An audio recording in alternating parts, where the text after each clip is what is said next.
guys, welcome back to the C&J show, and I have my favorite Jen and Juice here, and I have my sister Neek here. So today what we're going to be doing is talking about how well do you know your mate? Like, do you really know them, or do you just know what they show? So Neek, with this topic, we were just talking about something that I did see on True Crime where this man basically was living a double life, and he pretended as if he was divorced for 10 years and met this lady. She just had got out of a relationship with her. Well, not got out of, but her husband passed 2 years ago prior. And she had a 14-year-old daughter, and start building a relationship with him and going public on Facebook and everything. And basically end up going to a ranch, his ranch, to live out in the creeks and be free with the animals and horses and stuff. I don't know if he forgot that his wife had the key to the ranch, but the wife, who's, she was retired, and all of them is like 60 years old, in their 60s. The man was in his 60s, and his wife was 65, and the younger one, who he pretended, mistress, yeah. Could we say mistress? Because well, okay, I guess for him that would be that. But okay, so yeah, she was like 50, and then she had a 14-year-old daughter, and they was way out in the back, I guess, going to Ohio, in his ranch, whatever. The wife ended up coming in to surprise him there, as if she knew that he was coming, and what he did was killed all three: the wife, the 14-year-old girl, and the girlfriend. Now my thing is, and what everybody else was trying to figure out, did you forget that your wife had a key to your ranch? Like, how did? I think he acted out of impulse. I think it freaked him out. He did not know what to do. Maybe there was an argument ensued. Maybe both of them was yelling at him at the same time. Oh, you lied to me, this and that. And depending on a person's mental capacity, he probably just spashed out and snap. Exactly. Although it was his fault, I think that was the situation because he probably got scared and just panicked. Yeah, I think it was a mixture of both. I think he got scared. I think he snapped. I think he got overwhelmed, seeing both of them together at the same time, thinking he got this thing under wraps, and it was not the case. I don't think his wife just happened to come. I think with you living a double life as extensive as this, she started finding. She started putting pieces together, and I think she probably was already maybe giving him clues or asking him certain questions, so it probably already had him on edge, maybe a little bit. But for her to just show up there like that, I don't think that was by chance. Right. Because wouldn't you call him to let him know that you're on your way or something like that? I don't see her just popping up. And I don't see him bringing his mistress, his girlfriend, whatever, to a place that your wife frequents. You get what I mean? Because if he has multiple homes, 9 out of 10, if you've been married, you know what I mean? I don't care if you've been married for 5 years. You pretty much know your partner. So for them to be married as long as they've been married, they're in their 60s, you know 25 years. Yeah, 25 years. You know your wife not coming there. So that's the reason why you offered that place in particular for, your girlfriend to come and live there, lighten up the finances. But see what she said was the wife was like, okay, well, and we'll just say Debbie, because when these things happen, people do not, for whatever reason, like to say their names. Yeah. So we'll just say the wife's name was Debbie, and his name is John, Fugitive. Yeah, by the way, he's on the run. He's on the run because he killed all 3 people. But the thing is, with the wife, she told the friend, like, okay, I'm finna go up there and I'm gonna go surprise him. Like, she knew that he was there. Yeah. So my thing is, even if I know that we feel we know our mates, every movement, well, we know what they show, but this here was kind of off key. I don't know if he just had maybe a memory loss thing happen, because I don't see bringing a man somewhere where I know that my freaking husband still have a key to that place. I mean, he has a key. Yeah, I just think, like she said, she was coming there to surprise him. Maybe there was a situation where she came and she was like, okay, I'm gonna go Oh there. I yeah, never and come the there. gun part came to play. That the gun would still be around, because in this place it's kind of like they said, it was rugged and the grizzly bears are freaking everywhere. So a gun was gonna be there regardless. So it ain't like, just in case we can try to say, oh, well, dang, what did he plan to kill all three of them? Because all three of them was aggravating, but Yeah. they were in the wild. Oh, okay. So it's So not like that's he why. brought. It's not like he brought a gun to plan to kill Yeah, him. The like, gun was there because of where they live. yeah, where they're at. So yeah. Okay, gotcha. So that being said, at what point? Because I know we all try to say, okay, you know what? I trust my man, my girl. I trust them enough. I ain't finna go snooping around. I think sometimes that's the biggest mistakes that we make, because you tell yourself you don't snoop around, which you should not have to. Mm-hmm. But sometimes people just automatically know that little story. Like, I just know my son is always in his room, and I'll be assuming that he be asleep. Just assuming he's sleeping. Of course, I do knock on his door since he's 18. I've never just barge in. I just knock on the door. But so many times I think, okay, this boy is asleep. It's 12, 1, 2 o'clock in the morning, and sometimes he's on that phone. Or he's watching TV. So you get to assuming things, because by him not coming, never coming out the room and whatever, I just assume that, okay, yeah, he's asleep. You ain't gotta go to work. Now, school, whatever. But for this, I mean, when should you start to look? Because if you start to get up and look, maybe you would find something out. Yeah, I think, like Jen said, planning a relationship as extensive as this one, I think it would be hard to hide that. I think she probably started putting two and two together. I think wife did start putting two and two together. And I think that, I don't think it was by chance that she went there. I think she found. So why didn't she tell the friend that? Well, she told the friend, I'm gonna go surprise him. Yeah, she probably knew she was gonna come and surprise him. But even still, then wouldn't you come with a friend or something? No, everybody don't do that, because everybody don't want to be embarrassed. She probably wanted to go and see what's going on herself. She probably already knew. Okay, you know. So people could kill you and put you in the trunk and be done with you. But it's not even that. This is her husband. She probably think like, okay, I caught you cheating. I just caught you. That's not what you think. Like, automatically, okay, when you finna go and approach somebody that you've been with for over 25 years, that because you caught them red-handed, that they're gonna murder you. Oh, you know, yeah, she's probably just thinking, oh, really, John? Really, is this what you're doing, John? In your free time? Whatever. After 25 long yeah, you just years. think this is just a bump in the road or whatever it is. I think people of that magnitude, especially growing, living in a country area, all the neighbors know who you are, and you do everything together. You don't want people to know. But the neighbors also said they didn't hear no shots. They didn't hear anything. They said they didn't hear that. Now this man do have money because he's a pilot. He making $10,000 a month, or a little even sometime over. So it's kind of like, I don't know what could have happened in his mind to say, I'm gonna take you in the same spot that my wife have a key. Yes, but then we let's just say the wife is completely innocent. She didn't know anything about it.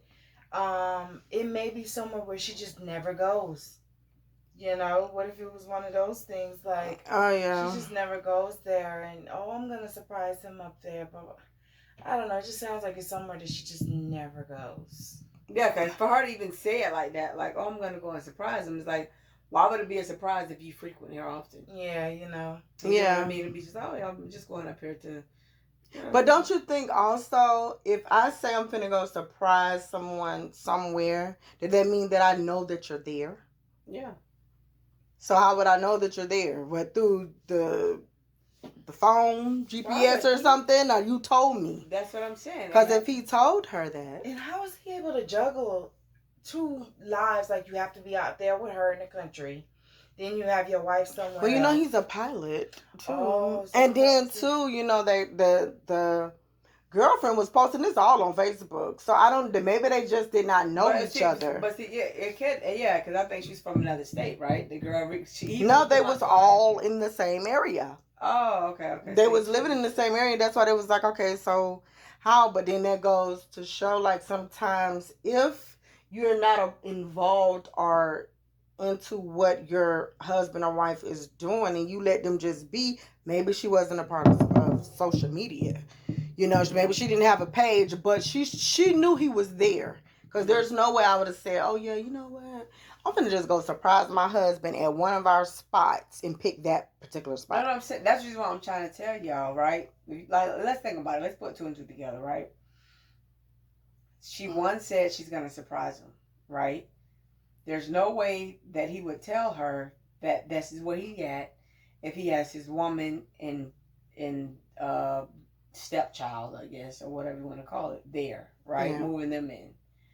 I feel like she was going there to basically catch him red-handed, because there's no way she would have known that he was there, because he wouldn't say that. Which cheating anybody, husband or wife, is going to tell your spouse exactly where you are. You get what I mean? So I think that it was something that she was able, maybe she caught on to it. Maybe there was the text messages that she was reading and realizing, like, okay, whatever it is, and maybe found out through that and was like, okay, I'm gonna go and surprise him there. Or maybe even with his job, even, you know, MIA more. Of course, you gotta you have to have time for your job, plus you have to have time for this double life, plus you have to have time for your wife. Maybe he was missing from home more, and right. You know, you call around asking about your husband. You know, he left 2 days ago. Right. You know, he's been gone. You know, he was supposed to be home 2 days ago. Where are you? You know. Right. But see, too, so basically, guys, what you guys are saying is, with this, how well would you know your mate?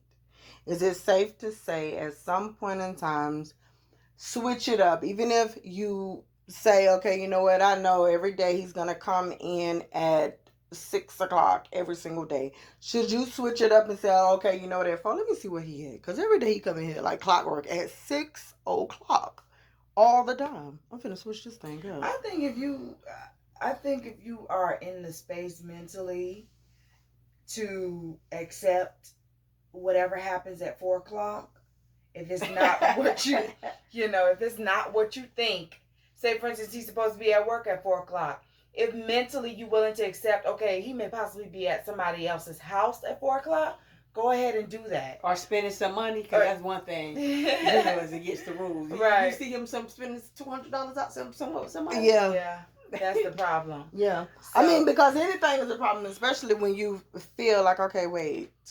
Now, especially with women, when you get to really sitting down thinking, like, hold up, I really just was thinking every single day.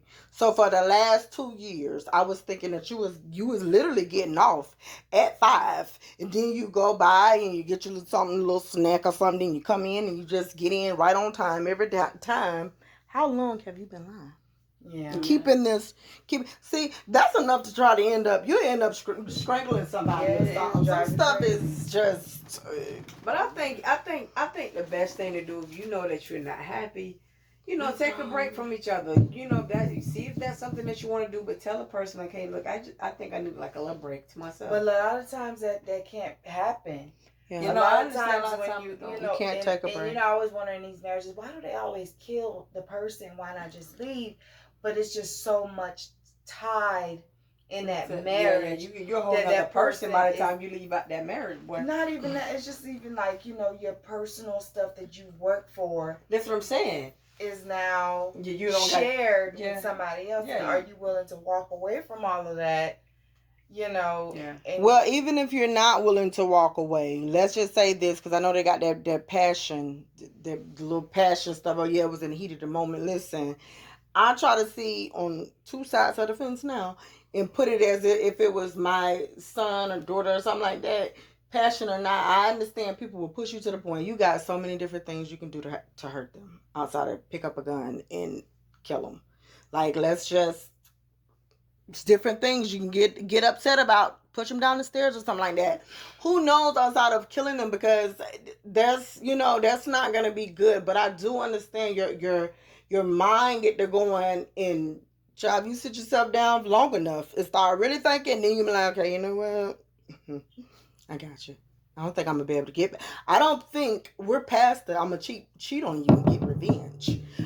Now the revenge is I probably may have to put you down underneath the ground, and that's not gonna be good because Yeah, nobody no, I wants think you that. gotta be prepared for that. And I feel like that's the whole thing, like Jen was saying. If you know that you're not mentally prepared, don't go snooping around if you feel like you gotta throw your life away if you find out. Because basically, But Nick, now how you could throwing you your be life away. prepared and you say you love a person, y'all Boy, that's what I'm into it? saying. You never. If you're not prepared for that answer, But I think you have to have some type of inclination that this person is a chance that this person is doing yeah, for you something. to have to go snooping around and stuff, there's something in your mind like, okay, you know what, something ain't sitting right with me, like, or you've been acting kind of weird, you've been doing things different, or whatever it is, let me see what's going on, And you will never you have to yourself, Nick, prepared to see what a loved one. no, is I'm up not to, someone you literally prepared, but what I'm saying is accept. It's not like completely by surprise. Yeah, exactly. I think it's one thing to be caught completely by surprise, and I think those are the people you got to be most scared of, because they just snap. You just don't know what you're gonna do next. Right. But to have some sort of like, okay, this boy been acting funny, something is going on. Yeah, I figured this. Yeah. I think that's a little bit different. So, guys, we're just gonna close that, and honestly, leave likes, comments, shares, or whatever you want to do. But see, I guess in your own relationship, sometimes check it out. How well do you know your mate? I mean, everything they do they always come in at clockwork? I mean, should you be paying attention to that? Okay, every single day you do get off, you come in exactly at 6 all the time, or at 2 all the time. You do everything perfect all the time, like you got me on a schedule for your BS, but really you're doing something behind my back, right? If we want to say that. So we're out. You can leave likes, comments, give us a story. And I'm gonna say this too, right? I feel like it's a good thing if a person is not doing anything crazy or cheating or whatever, to know a person's schedule, because then you know when to be worried, when to call and check on them, because there's been people that have had their lives saved because, okay, they're running 10-15 minutes late, let me go out and just track back or whatever, and they might have gotten into an accident, or they might be hurt somewhere, sick, or pass out, or whatever it is. It's like certain things happen because your spouse's patterns in their everyday system better than their own family might know. Yeah. So, I mean, don't go up trying to switch stuff around because, saying you might be the one cheating. You might be the one we talking about tonight. Yeah. So don't be going up switching all of your stuff up or whatever because you don't want to get caught. And then something happens. And then saying to yourself, you know what? That's confirmation. I'm going to try. You know what? I'm switching it. I always come in at 6. Today I'm starting to come in at 6:15. They probably right. Maybe they're talking about me. No, that's not what we mean. That's not what we mean, because that could save your life. Your wife or your husband or whatever might know your schedule and know when to get worried and know when to check and see, like, okay, you know what? Let me start calling around and see did anybody see him or hear from him or whatever it is. So don't switch your schedule up because of what we're saying. You know what I mean? Keep it how it is. And, whatever. Jen, because we with all of this, guys, double lives are never the way to go. You can't be driving both ways. You just got to pick a side. I think, at the end of the day, if you're not happy, leave. If not, if you can't leave yet, just don't go the double route. And we didn't mention the little girl. I think she is, a really sad part of this case because she's only 14 and was only 14. She was only 14, and unfortunately her life had to be cut short. And her mom didn't know. Yeah, her mom was innocent too. 15-year-old lady. She just had husband died, abruptly 2-3 years So prior. her So dad, it's like, it was a lot. But I guess it was, I don't know. It was a sad situation, though. Yeah, and I think I don't know. I just don't know how you investigate into a man or your spouse or somebody that you're dating well enough to even know if they live in a double life, because some people do it so good. Yeah. And I think, but too, even if you was to say to somebody, I think people be so on child, please. Even if you was to say, listen, oh, you think I can, because everybody uses it. Hey, I can use your phone because I gotta call my mama. Mm-hmm. Oh no. That's probably, but that's the old one. Like, first of all, now you want to try to call your mama on my phone as soon as that's not always. That's not always. But it's not. But it's just the thing these too. days everything is your phone. You got your Cash App. You got your bank card. You got everything inside of your phone. So. Yeah, but if I want you to see how much money I have, either on my Cash App or that kind of stuff, then I'm lying to you about that too. I'm just, I can only pay the bill. Yeah. The new situation, you don't need everybody all knowing every dime you got and all the money you're spending. And well, geez, that doesn't sound like a marriage. That sounds like boyfriend and girlfriend. But I'm just not living together. She just said if you meeting somebody. If a person meeting, yeah. Oh, if a person don't know that information. I mean, some stuff you should know, but listen, we're not one yet till we get married. Now, you're not gonna know every dime that someone have. I think even in the marriage, sometimes a lot of people don't keep tabs on it. Yeah, no. They don't tell their partner. No, they don't. And I think only time people are really open about those type of things are if they are, business partners. And by the time you turn 70, you do. you can be more honest when you turn 70. Because one thing I can say with a man, you can know that they make money, but you don't know how much money that they probably make. But you're like, okay, no, he making some money. You're not gonna go see their check though. That means you don't really know your spouse then. Because if you have to, that's not your check. That means he's gonna listen. I paid the bills. I help you. You know whatever you do. You're not gonna know my every dime to a penny. Like, okay, yeah, on my check, I had 64 hours this week, and then the next week I had this, and so therefore I had the extra. amount of money you have in your account though. Yeah, you don't always know. You're not gonna always know to the exact science, I don't guess. But guys, listen, we're out. And that being said, with this, the reason why I said, okay, yeah, let's just speak on this, because honestly, the lady was so innocent in this and wanting to find love, and to think that sometimes we do be thinking like, okay, older meaning more mature. Man is being honest when he is sitting up here living a whole freaking double life he didn't got involved with the child, doing things with her, picking her up from school and acting like a stepdad, and you're just a big liar. Mm-hmm. So that being said, sometimes just take it slow if you're gonna meet somebody, and if you do have to do your little own personal investigations, just I guess do it small, I guess, to where it don't piss you off to the point where you do something stupid that you could be in prison. But that's it, and we're out.